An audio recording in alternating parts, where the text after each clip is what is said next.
नमस्कार दोस्तों, मेरा नाम राज है और आज की कहानी उत्तराखंड के बाजपुर कस्बे की है। फरवरी 1998 की वो सर्द रात जब उत्तराखंड के एक छोटे से कस्बे बाजपुर की हर गली ठिठुरन और सन्नाटे में डूबी हुई थी। गांव के पुराने बरगद के पेड़ के पास की संकरी सड़कें जो दिन भर बच्चों की खिलखिलाहट से गूंजती थीं, अब सुनसान थीं। समीर खान का घर गांव के छोर पर था। घर के आंगन में लटकते लालटेन की धीमी रोशनी एक खौफनाक साया बना रही थी। समीर की 5 साल की बेटी फरीदा, जो हमेशा अपने छोटे छोटे कदमों से दौड़ती भागती रहती थी, आज भी घर के पास खेल रही थी। उसकी हंसी हर बार समीर और उसकी पत्नी को दिलासा देती थी, लेकिन उस रात उनका संसार एक पल में बदलने वाला था। 5 फरवरी की रात लगभग 8 बजे समीर ने फरीदा को आवाज दी, फरीदा घर आ जाओ, ठंड बढ़ रही है। पर कोई जवाब नहीं आया। उसने सोचा शायद वह पड़ोस की शहनाज आंटी के घर चली गई होगी। समीर ने अपनी पत्नी को बताया और दोनों ने मिलकर पड़ोस में ढूंढा, लेकिन फरीदा का कहीं पता नहीं चला। रात गहराते जा रही थी और उनका दिल बेचैन हो रहा था। गांव के कुछ लोग समीर के साथ फरीदा को ढूंढने निकले, लेकिन किसी ने भी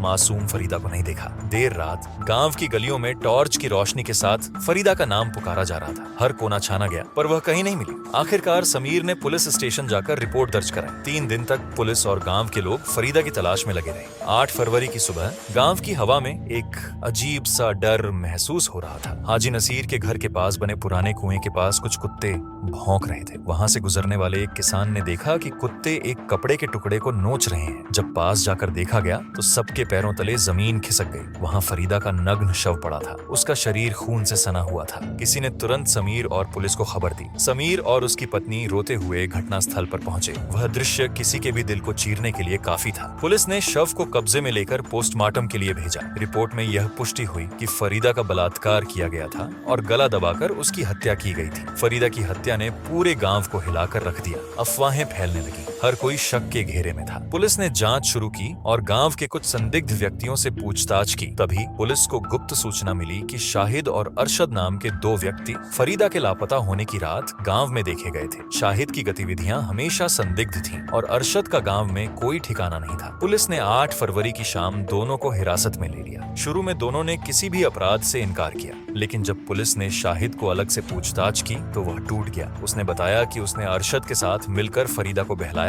और उसे अपने साथ गांव से दूर एक पुराने खंडहर में ले गया। शाहिद ने यह भी बताया कि फरीदा के कपड़े उसने अपनी बहन के घर पर छिपा दिए थे। पुलिस ने तुरंत उस घर पर छापा मारा। वहां से खून से सने कपड़े, फरीदा का फ्रॉक और एक हरी चादर बरामद हुई। गांव के कई लोगों ने देखा था कि घटना वाली रात शाहिद और अरशद देर रात गांव के बाहर देखे गए थे। पुलिस ने घटनास्थल पर स्निफर डॉग्स का इस्तेमाल किया। कुत्ते सीधे शाहिद के घर की ओर गए। एक गवाह अमजद अली ने बताया कि उसने सुबह सुबह दोनों को घटनास्थल से भागते देखा था। गांव के बुजुर्ग रामनाथ ने भी पुलिस को बताया कि शाहिद ने शराब के नशे में उससे अपनी गलती स्वीकार की थी। जब मामला कोर्ट में पहुंचा तो अभियोजन पक्ष ने सबूतों और गवाहों को बड़ी ही चतुराई से पेश किया। वकील ने कहा, यह अपराध मानवता के खिलाफ है। फरीदा सिर्फ 5 साल की मासूम बच्ची थी। शाहिद और अरशद ने उसे ही नहीं बल्कि समाज की आत्मा को छलनी किया है। दूसरी ओर बचाव पक्ष ने तर्क दिया कि पुलिस ने झूठे सबूत गढ़े हैं, लेकिन फॉरेंसिक रिपोर्ट, गवाहों की गवाही और बरामद सबूतों ने उनकी दलीलों को कमजोर कर दिया। मुकदमे के दौरान शाहिद ने कोर्ट में कबूल किया कि उसने अपराध किया था, लेकिन यह अरशद के उकसाने पर हुआ। उसने दावा किया कि हत्या के बाद वह डर गया था और शव को गांव के कुएं के पास छोड़ दिया। 2004 में ट्रायल कोर्ट ने दोनों आरोपियों को मौत की सजा सुनाई, लेकिन उच्च न्यायालय ने अरशद को बरी कर दिया क्योंकि उसके खिलाफ सबूत अपर्याप्त थे। शाहिद की सजा को उम्र कैद में बदल दिया गया। 2010 में सुप्रीम कोर्ट ने अंतिम फैसला सुनाते हुए कहा, शाहिद का अपराध दुर्लभतम मामलों में से एक है। उसकी सजा उम्र कैद तक सीमित रहेगी। फरीदा की मां हर रात अपनी बच्ची की तस्वीर देखती है और सोचती है, क्या मैं उसे बचा सकती थी? समीर अपने आंसुओं को छुपाते हुए कहते हैं, न्याय तो मिला, लेकिन हमने जो खोया उसकी भरपाई कोई नहीं कर सकता। गांव के लोग अब भी उस रात को याद करते हैं। फरीदा की मौत ने उन्हें एक सख्त सबक सिखाया। मासूमियत की रक्षा करना हर किसी की जिम्मेदारी है। यह सिर्फ फरीदा की कहानी नहीं बल्कि उस समाज की कहानी है जो आज भी अपने बच्चों को सुरक्षित रखने के लिए संघर्ष कर रहा है।